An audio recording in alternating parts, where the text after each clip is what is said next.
Bonjour à tous et bienvenue sur la chaîne Investir. Aujourd'hui, je vais vous parler d'Air Liquide. Donc, c'est une action PEA que j'ai déjà présentée dans les vidéos précédentes. Mais aujourd'hui, on va approfondir un peu plus la vidéo et on va vraiment aller creuser dans le fond. On va voir pourquoi Air Liquide, à mon sens, c'est vraiment une action qui va performer sur le long terme. Donc, pour ceux qui n'ont pas vu les vidéos sur le PEA, en fait, Air Liquide, c'est une entreprise française. C'est un groupe industriel français qui a une envergure internationale et qui va être spécialisé dans les gaz industriels. Donc, par exemple, des gaz pour l'industrie, mais aussi pour la santé, l'environnement et la recherche. Donc on va voir que Air Liquide a plusieurs pans d'activité, a plusieurs secteurs d'activité, donc il va œuvrer, comme je l'ai dit, dans l'industrie, mais aussi dans la santé. Et on va voir qu'ils ont une politique de croissance qui est extrêmement protectrice de l'environnement, et pour moi, ça c'est un point qui est très important parce que de plus en plus, les investisseurs vont rechercher ce type d'indicateur. Et on va voir que l'Europe, de manière générale, va également favoriser énormément tous ces projets qui ont des initiatives environnementales. Donc on va rentrer directement dans le vif du sujet et on va présenter un petit peu les chiffres de 2022. Déjà en 2022, le groupe a réalisé un chiffre d'affaires de plus de 29 milliards d'euros. C'est une croissance qui est plus forte que celle de 2021 et on a fait plus 7%, ce qui n'est pas négligeable. Et on a un chiffre d'affaires qui est toujours en hausse puisqu'on a plus 28% en 2022. C'est énorme. Je tiens à souligner que ces performances se sont établies dans un environnement extrêmement difficile de prix de l'énergie exceptionnellement haut, d'une forte inflation, de plusieurs tensions dans les chaînes d'approvisionnement et évidemment le conflit ukrainien. Le groupe bénéficie d'un modèle d'affaires qui est extrêmement solide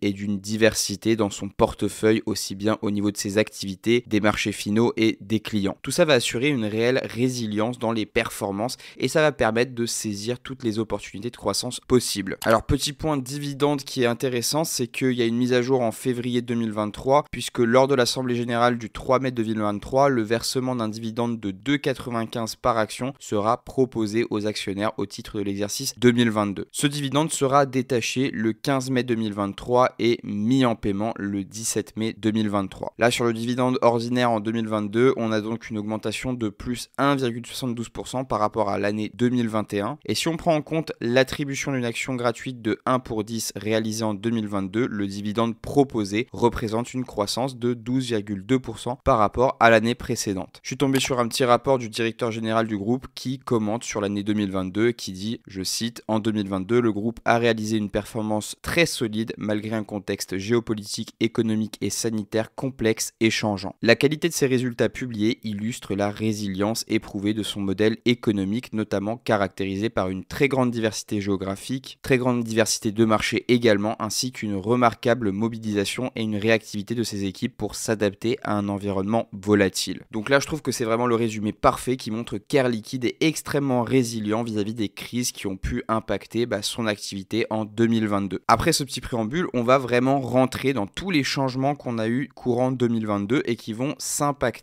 impacter les années à venir. Donc je vais commencer par les changements structuraux. Les changements structuraux, c'est d'abord, on a la mise en place d'une nouvelle gouvernance au sein d'Air Liquide avec François Jacot qui est devenu directeur général du groupe tandis que Benoît Potier demeure président du conseil d'administration. François Jacot a par ailleurs été nommé administrateur d'Air Liquide par ses actionnaires du groupe réunis en assemblée générale le 4 mai dernier. Je suis allé voir un petit peu le LinkedIn de François Jacot et c'est quelque chose d'extrêmement solide. On a plus de 20 ans d'expérience dans la boîte Air Liquide et il a vraiment une vision panoramique du truc parce qu'il a occupé toute une multitude de postes de haute responsabilité, donc c'est vraiment quelqu'un d'extrêmement compétent et qui connaît parfaitement sa boîte. Donc des fois c'est vrai que quand il y a un changement de gouvernance, on peut parfois s'inquiéter et on peut se demander si le changement va avoir un impact négatif sur les actions en fait tout simplement et sur l'avenir de la boîte, mais là en l'occurrence je ne pense pas que ce soit le cas puisqu'on a quand même quelqu'un qui est en fait présent dans la boîte depuis extrêmement longtemps, depuis une vingtaine d'années. Ensuite dans les changements structuraux, on a aussi le lancement d'Advance, donc c'est le nouveau plan stratégique d'Air Liquide à horizon 2025 qui va placer le développement durable au cœur de la stratégie du groupe et qui va combiner performance financière et extra-financière, mais ça je vais revenir dessus à la fin de la vidéo parce que c'est un point qui est vraiment très intéressant et qui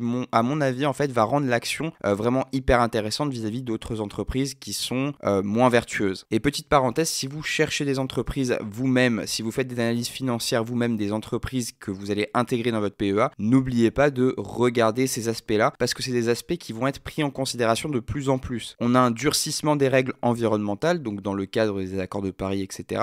On a énormément d'objectifs au niveau européen en termes d'émissions de gaz à effet de serre et ça va créer un étau qui petit à petit va se resserrer et les entreprises vont devoir se conformer justement aux nouvelles normes environnementales. Et on a des entreprises comme notamment Air Liquide qui vont encore plus loin que ce que demande l'Europe. Mais bon, ça comme je vous l'ai dit, on y revient à la fin, on va faire un point vraiment précis dessus. Dernier point structurel, c'est également le lancement avec succès d'une émission obligataire à long terme de 600 millions d'euros qui va être dédiée au financement de la croissance du groupe sur le long terme. Donc pour ceux qui ne le savent pas, une émission obligataire, c'est une opération consistant à créer une obligation nouvelle et à la vendre à des investisseurs. Donc c'est les fameuses obligations d'entreprise, j'ai une vidéo spécialement dessus, donc n'oubliez pas d'aller la voir. Concrètement, c'est vraiment une forme d'emprunt et une durée d'obligation va être fixée. À l'échéance, l'emprunteur rembourse tous les investisseurs détenteurs de l'obligation, évidemment avec les plus-values réalisées. Ensuite, deuxième point que je voulais aborder avec vous sur Air Liquide, c'est le volet développement durable. Donc là, on a quand même pas mal de choses intéressantes, notamment une première validation dans le secteur des gaz industriels par l'initiative Science Based Target, notamment en ce qui concerne l'objectif de réduction des émissions de CO2 des scopes 1 et 2 d'Air Liquide. Donc là, on a un horizon 2035. Ensuite, on a l'intégration dans le Dow Jones Sustainability Europe Index.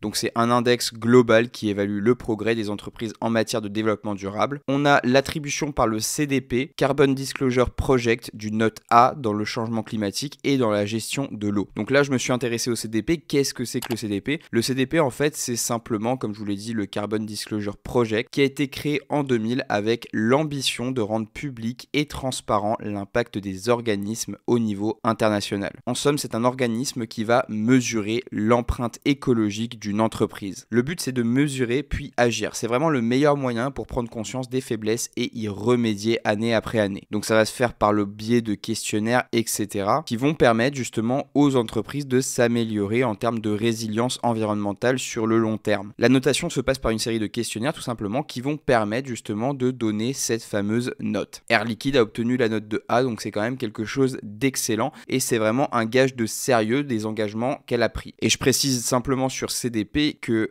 c'est une grande base de données, c'est vraiment une des plus grandes bases de données environnementales au monde, il me semble, et c'est également une organisation à but non lucratif. Donc c'est vraiment un gage de qualité. Et d'ailleurs, dans les avantages que j'ai pu noter de CDP, c'est que d'abord, le premier, ça permet vraiment d'anticiper la législation en allant vraiment au-delà des reportings obligatoires, puisque je le rappelle, en 2021, le bilan carbone des entreprises est obligatoire pour certaines entreprises en fonction des situations. La politique RSE n'est pas obligatoire non plus, mais par contre, on va voir qu'il y a vraiment des intérêts vraiment à faire ça, notamment le fait qu'on va avoir une croissance qui va être complètement transparente vis-à-vis notamment des investisseurs, et c'est quelque chose qui est de plus en plus demandé. Mettre en place toutes les démarches relatives au CDP, ça va vraiment permettre à Air Liquide d'aller au-delà des reportings climatiques, donc de donner cette transparence vis-à-vis des investisseurs et d'avoir ce volet performance extra-financière qui s'inscrit parfaitement dans la lutte contre le dérèglement climatique et la responsabilisation des entreprises sur ces questions-là. Deuxième point, c'est que ça va permettre d'attirer des investisseurs. Petite citation de Laurent Babiquian, qui est directeur des marchés capitaux dans CDP Europe. Il dit que s'il fallait arrêter de prêter aux entreprises qui ne sont pas engagées dans la lutte contre le réchauffement climatique, ce sont 9 entreprises sur 10 qui n'auraient plus accès au financement bancaire ou aux fonds propres. Donc c'est quand même quelque chose d'énorme et on voit qu'il n'y a pas une grosse résilience environnementale en Europe. Ces chiffres sont quand même consternants et ça montre bien l'urgence à sortir des projets qui ne financent pas des projets durables. Et sur ce point, n'oubliez pas que les acteurs financiers font de plus en plus attention au lien entre le climat et l'investissement. Et donc, répondre au questionnaire CDP va permettre de mettre en avant la transparence et donc attirer des investisseurs. Et justement, le CDP a opéré un lien vraiment très étroit avec les investisseurs puisqu'il a développé un outil de notation gratuite pour guider les investisseurs dans leurs décisions. Et à travers lui, il est facilement possible de trouver des fonds qui investissent dans des entreprises pour qui les problèmes liés au changement climatique sont bien réels, et ce sont des entreprises forcément qui ont conscience des problématiques liées à la sécurité de l'eau et la déforestation. Et c'est une réalité, aujourd'hui les investisseurs sont de plus en plus nombreux à demander aux organisations leur classement CDP car le vœu de transparence va s'accroître progressivement. Numéro 3, c'est l'image de marque, donc ça c'est aussi un avantage d'avoir une notation CDP puisque en plus d'attirer des investisseurs, la notation CDP va permettre de répondre aux demandes croissantes d'honnêteté de la part des différentes parties prenantes. Mettre en place une réelle stratégie environnementale aux objectifs ambitieux joue sur la réputation d'un organisme. Ça, c'est une connotation qui est extrêmement positive.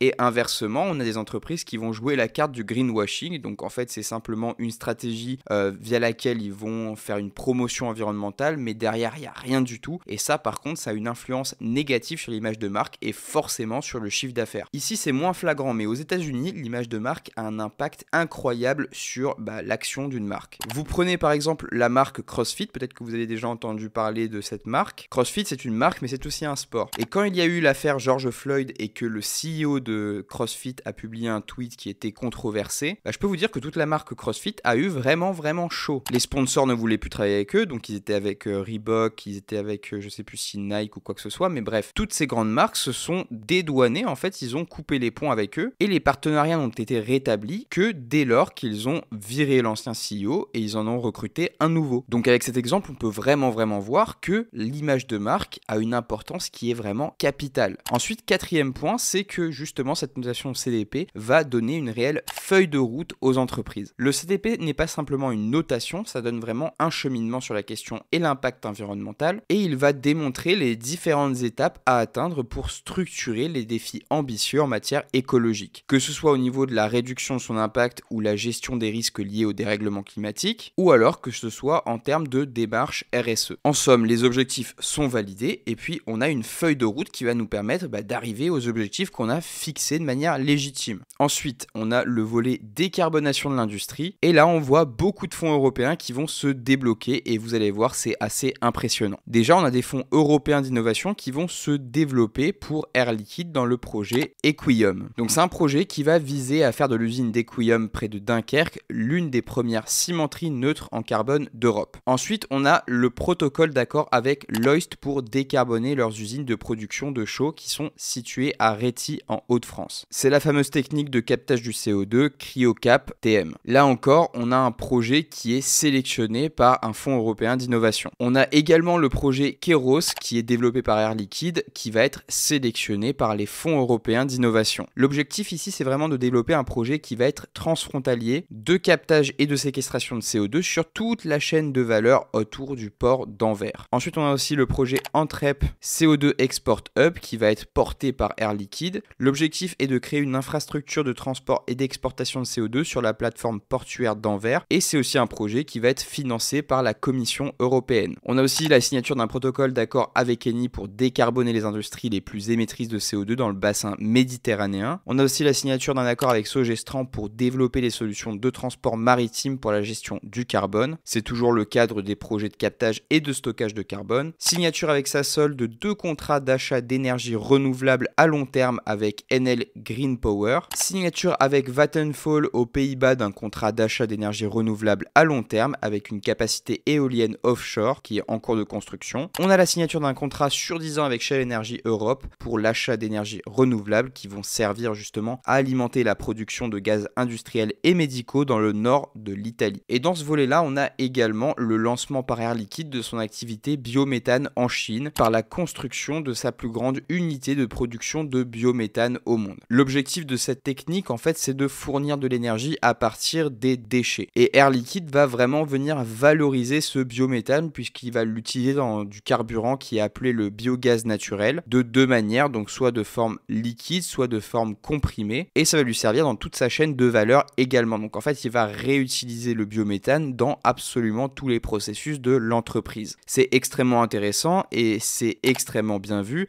notamment de la Commission européenne, et on le voit qu'on débloque énormément de fonds européens qui vont surtout cibler les objectifs de décarbonation qui sont européens et qui sont extrêmement élevés. Donc forcément, toutes ces entreprises-là, on les met un petit peu sur un piédestal et on leur donne des fonds assez facilement. Ensuite, on a aussi un volet hydrogène bas carbone. Donc là, on a un soutien de l'État français au projet Air Liquide Normand High, qui va être un projet de production d'hydrogène renouvelable à grande échelle. On a la création avec Siemens Energy d'une co-entreprise dédiée à la production en série d'électrolyseurs d'hydrogène renouvelable de taille industrielle. Donc c'est un énorme projet et c'est l'un des plus gros projets de cette co-entreprise. On a aussi un soutien de l'État néerlandais à 2 projets d'hydrogène renouvelable d'Air Liquide qui sont baptisés Alligator et Cut Hill. C'est des projets qui vont contribuer à la décarbonation de l'industrie des Pays-Bas. On a l'inauguration dans le Nevada aux États-Unis d'un des plus grands liquéfacteurs d'hydrogène. On a aussi la création d'une co-entreprise entre Air Liquide et Total Energy pour développer un réseau de stations production d'hydrogène pour poids lourds sur les grands axes routiers européens, donc notamment la France, le Benelux et l'Allemagne. On a aussi la signature d'un protocole d'accord avec Catenobus et Toyota Motor Europe pour proposer des offres intégrées pour la mobilité hydrogène. On a également la signature d'un protocole d'accord avec Airbus pour étudier l'utilisation de l'hydrogène dans les aéroports. On a aussi un projet de création avec le groupe ADP de la première co-entreprise d'ingénierie pour accompagner les aéroports dans leur projet d'intégration de l'hydrogène dans leurs infrastructures. Et on a un investissement de 200 millions d'euros par SCI PIG, qui est la filiale d'Air Liquide, pour construire 2 unités de production d'hydrogène avec captage et recyclage de CO2 dans le parc industriel chimique de Shanghai. Ensuite, on a un volet qui va être afférent à tout ce qui va être électronique et industrie. Et on a un contrat de 500 millions d'euros pour les 3 nouvelles unités de production de gaz industriel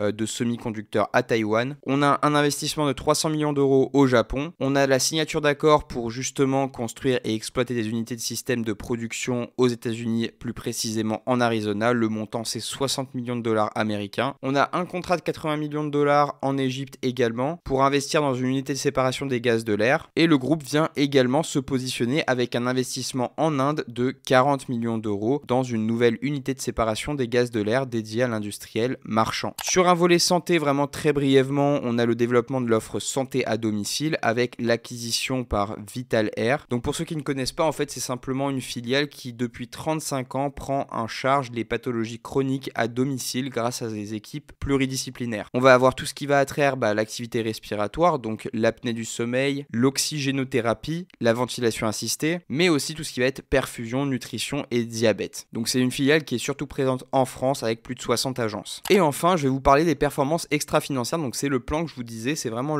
pour moi la partie la plus intéressante qui fait d'Air Liquide justement une entreprise extrêmement résiliente et extrêmement intéressante pour les investisseurs. Donc je vous ai parlé tout à l'heure vraiment brièvement du plan stratégique Advance qui va combiner performances financières et extra-financières. Alors pour être précis ici, les émissions de CO2 des scopes 1 et 2 du groupe s'établissent à 39 millions de tonnes de CO2 équivalent en 2022. Ça signifie que les émissions de CO2 restent stables pour la deuxième année consécutive et c'est vraiment en raccord, en ligne avec les objectifs d'atteindre un point d'inflexion en 2025. À partir de là, Air Liquide vise une trajectoire en baisse des émissions de CO2 et vise comme objectif final évidemment la neutralité carbone en 2050. On voit qu'on est vraiment dans une dynamique qui est typique européenne. Ça s'inscrit parfaitement dans le pacte vert et le paquet climat Europe. Et je le rappelle, l'Europe souhaite être le premier continent à atteindre la neutralité climatique. C'est vraiment la stratégie de l'Union européenne qui va être lancée en 2019 par le pacte vert qui va engager les États vers la réduction des émissions nettes de gaz à effet de serre. On a un objectif global qui est de réduire les émissions de 55% en 2030 par rapport à leur niveau de 1990. Et je vous rappelle tout à l'heure la citation qui disait que 9 entreprises sur 10 ne sont pas raccord avec le climat. Donc on a quand même une grosse partie de chemin à parcourir et forcément on peut bien comprendre que les projets européens qui s'inscrivent dans le cadre de cette stratégie-là vont être largement favorisés